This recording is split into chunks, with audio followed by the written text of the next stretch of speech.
My name is Craig McLaurin. I work for Norwegian Cruise Line. My name's Andrew. I'm from P&O Cruises Australia.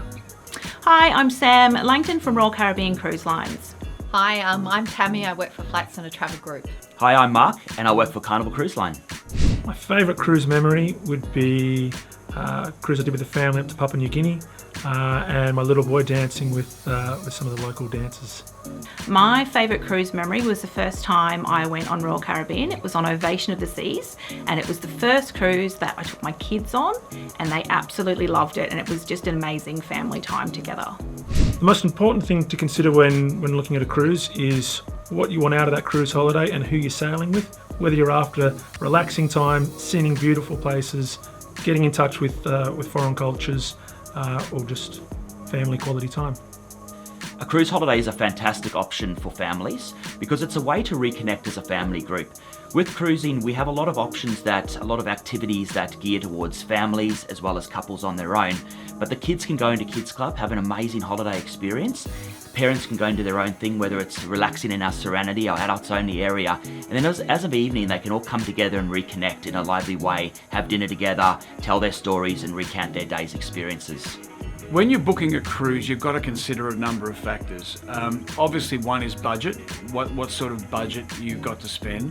You've also got to look at what value you're getting out of the cruise. So cruises that have more inclusions are often better than just going on what your budget entails, sort of thing.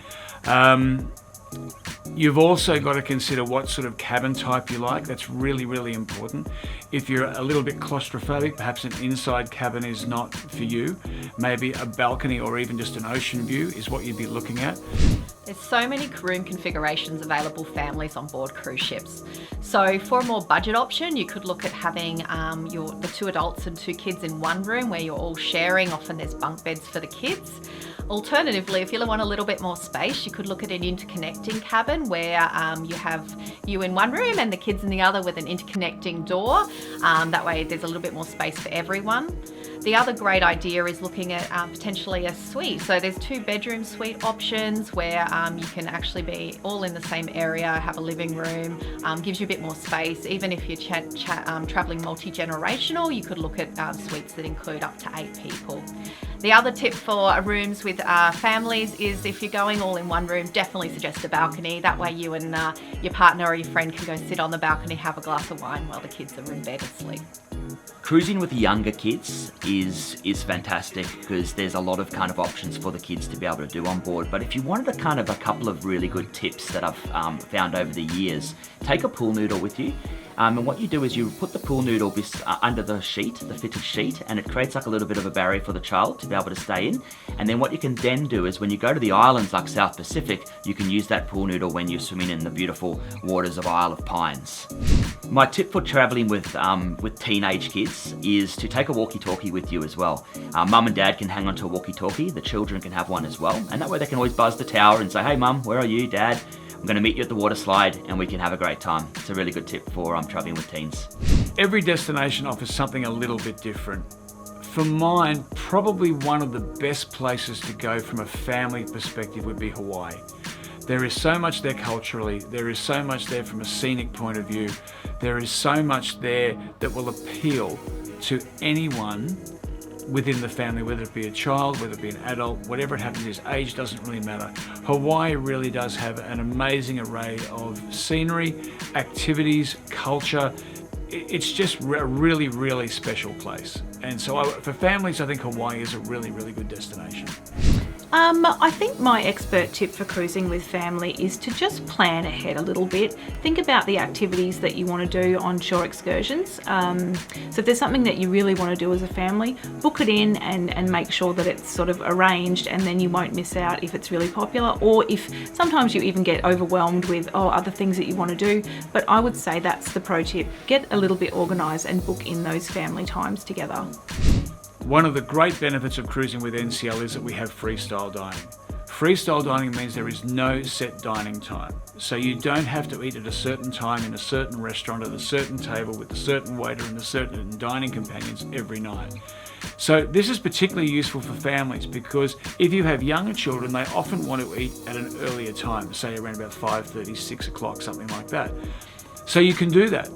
And it doesn't matter where you want to eat on the ship. You can eat in any of the different restaurants and outlets and so forth there. You can dine in the pub, which is where you can get meals 24 hours a day. And so if the kids just want to get something like a hamburger and chips, perfect option. If they're the sort of children that like to sit down and have a 2 or 3 course meal, there's an option for that as well.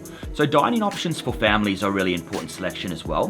We have 3 different dining types on board Carnival. We have what we call our anytime dining, which basically you can rock up the dining room at any particular time. We'll seat you for dinner.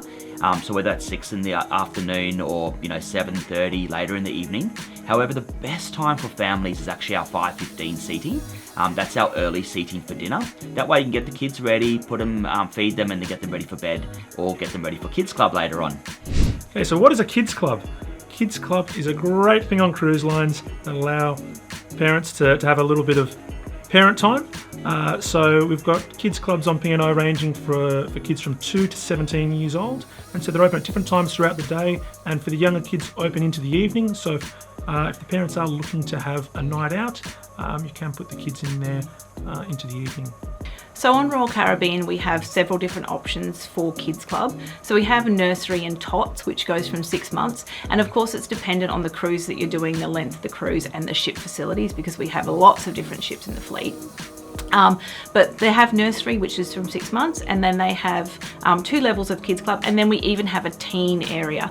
And on some of the newer ships, they have a teen deck with all these pool tables and amazing things for teens to do, teen-only discos, and lots of different options. So the Kids Clubs are amazing, and we even have family dining. So you can go to dinner with your child or children early, they get fed, and then they can go off to Kids Club and you can have a lovely romantic dinner without your children. So there's some amazing options that give parents a little bit of freedom while still enjoying, or a lot of freedom if they want, but while still having a fantastic family holiday. Cruise holiday is a great option for families because firstly, it is easy. Secondly, it's amazing value. And thirdly, we've got something for everyone on board.